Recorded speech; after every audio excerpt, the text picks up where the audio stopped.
Hey everyone, Reid Henrichs with Reid. The purpose of today's video is to address the erasing of history that people are attempting to accomplish here in this country. You know, I haven't done a video in a while and a lot has transpired since then.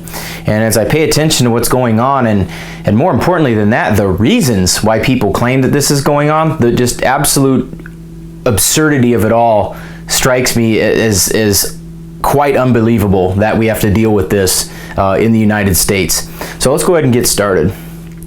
First and foremost, the erasing of history has been done by collectivist, totalitarian-minded individuals throughout time. All you need to do is look at examples like the Bolsheviks in Soviet Russia, Pol Pot in Cambodia, on and on the list goes throughout all these regimes, that the first thing that they've got to do is remove anything with any connection to the past. You know, if any of you have read any of Orwell's books as well, including Animal Farm in 1984, you know that they have entire ministries, or that the animals devoted a large amount to erasing the history from which they came, in order to convince the people there that the things were better no matter what.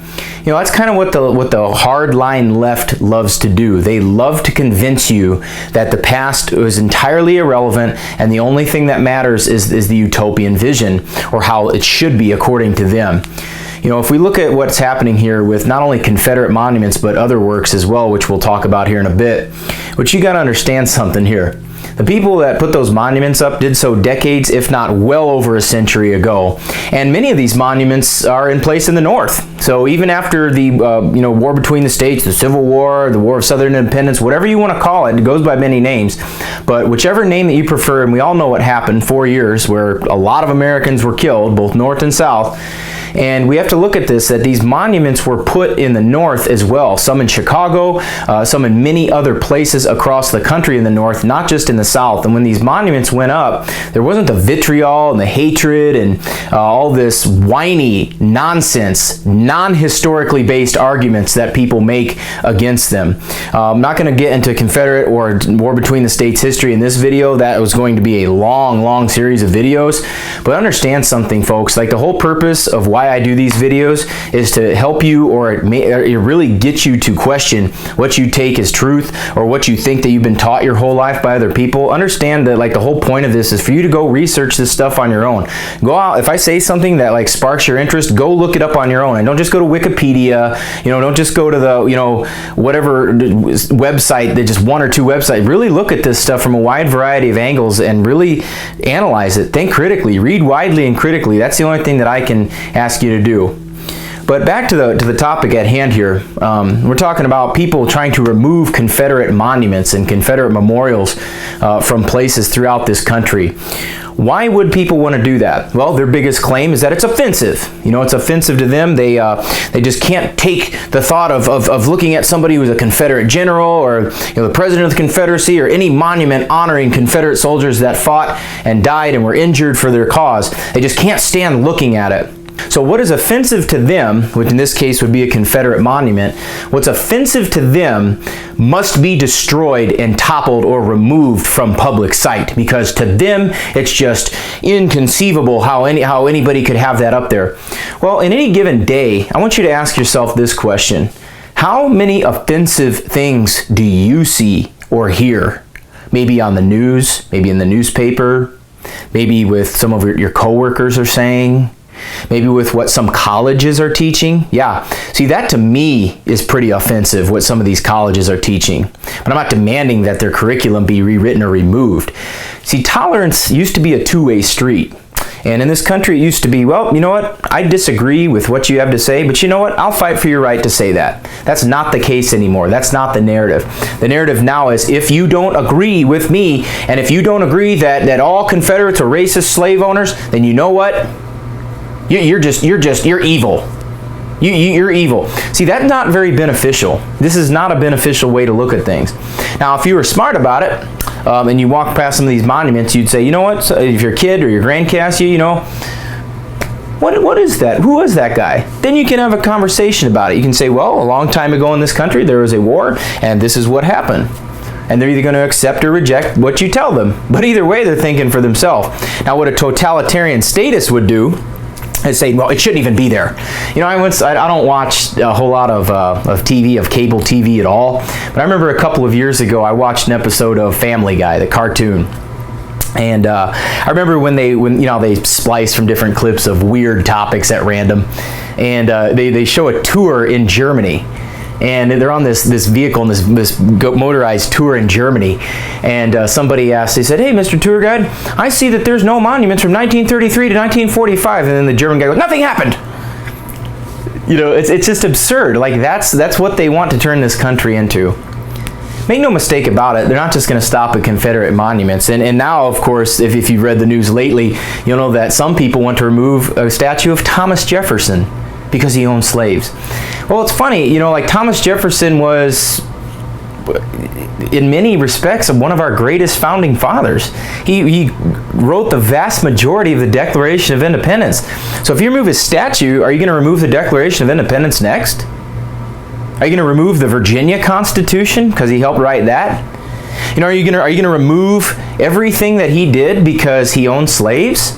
This is absurd. And it doesn't stop there either, which shows you that it's not about the Confederacy with these people. It's about the erasing of American history. They want to take down statues of Andrew Jackson. Andrew Jackson, a Revolutionary War hero. Andrew Jackson, 1812, War of 1812. A president, American president, who erased the national debt, by the way. Anybody ever wondered, you know, why they want to take statues of those people down? This will never stop, because first they're going to come for the statues, then they're going to come for the works by all these people, then they're going to come for any public speech about these people, and then finally when they do come for the individual in the end who's even teaching or talking about these things, they're like, "Oh yeah, that whole Constitution thing, yeah, we don't know what that is." It's a very dangerous slippery slope that we're running here, folks. Now, before anybody thinks, "Oh, Reid, are you a Confederate sympathizer? Are you this guy that believes in slavery?" Well, first of all, if you've watched my channel for any length of time, you'll know that I'm not about slavery in any capacity. I'm about individual liberty and limited government. And in many ways, folks, you know, that's what we're talking about here. Individual liberty. Individual liberty to think, speak, how exactly you feel, be able to assemble, petition your government for redress of grievances, but more importantly that to freedom to assemble without the fear of a violent group of people descending on you, trying to crush your head in with a bat, or throw bags of urine, or throw bags of feces. You know what? All those people that are trying to take these Confederate monuments down, they're waving socialist banners. Red flag, the red flag of socialism in this country. And if you'd have told me 20 years ago that would have happened, I would have told you you're crazy. Because you know what? A quarter of a century ago, that system of economics and government collapsed due to its own failure, and because the people of those countries did not support it. And here we are having to look at that stuff. Now, am I going to go walk up to somebody and punch them in the mouth or hit them with a bat because they're waving a red flag? Of course not. And that's what we're talking about here. If I disagree, or most of you watching this video disagree with somebody, we're not just going to walk up to them and violently intimidate them and hit them in the face. Can the radical, rabid left say the same thing? Or do their actions prove much differently than what they claim? They'll always claim to be the peace lovers, but they're not. What they're seeking to do is erase your history, erase any mention of any values of this country that we're founding, so that they can implement the future of their choice. And I know I've got a lot of high school teachers out there that show my videos, and I'm very grateful for that, because I used to be a high school teacher myself. So I'm grateful for all of you out there that teach, show the videos in class of the ideas that we're talking about here. And I want your students to know something, because that's really who I do a lot of these videos for, is the high school students, because they're the people that are going to grow up, and they're going to be the ones that are going to uphold the torch of freedom. That's what I believe. And I want your students to hear this message right here. If you really want to see how truly freedom-minded somebody is, disagree with them and see how they react. Because if they shout at you, if they're going to tell you that, "Oh, I'm going to kill you, if you don't take that, if I'm going to beat you, anybody that disagrees with me is a bigot, a racist, a Nazi." Well, that's a word that has lost any and all effect. Like, it used to be when you called somebody a Nazi, it's like, whoa, that's like the worst thing you can call them. But now anybody's called that just simply disagrees with somebody. It's getting really old. It's really getting old. It's kind of like the word epic. That was about 4 or 5 years ago, wasn't it, where everybody used that. But the point is this, folks. If you really want to see how freedom-minded somebody is, disagree with them. Go ahead and disagree with them and see how they react to you. Because I can guarantee you this, that if you really do read a history book and you read about all the men that people are trying to demonize today, you're going to find a lot more good than bad. And you're going to find that their ideas on government and that their ideas and reasons why they were fighting aren't exactly what you've been told your whole life. And there's probably going to be a lot of element and a lot of spirit of truth and a lot of spirit of faith in there that I think you're going to find a lot of value. Folks, we live in some pretty dangerous times. You got a lot of people that would try to hurt you simply for stating your opinion. You're going to have a lot of people that are going to try to hurt you simply for being who you are and believing in the principles and the values that founded this country. In fact, I see a future where, people that uphold the Constitution, the Declaration of Independence, the Bill of Rights, that speak about the founders, I have a pretty good feeling that we're going to be labeled as probably Nazis, and we're going to be labeled as evil, people, archaic relics of the past, all that stuff, and that's okay. That's fine. If the people want to say that, that's fine. Go ahead and keep talking, because here's the real deal. Time reveals truth. Truth is revealed by time. And in the end, I believe that the founding fathers of this country, and that America as it stands with its emphasis on free speech, the right to keep and bear arms, the right to assemble, the right to petition our government for redress of grievances, protection against illegal search and seizure, right to a speedy and fair trial, protection against cruel and unusual punishments, all of the Bill of Rights, that is going to be the prevailing view in the future. But it's going to take people like you that are going to have to stand up, you have to stand your ground, and you're going to have to be able to rant the truth to whoever it is out there, folks. Don't be afraid of these people. They're a lot of bark and very little bite. And the reason that you got to know you're on the right side is that the more that you speak the truth, the more rabid and angry that they will get. And never be afraid to stand your ground and to hold on to what you know is truth and what you know is the right thing to do.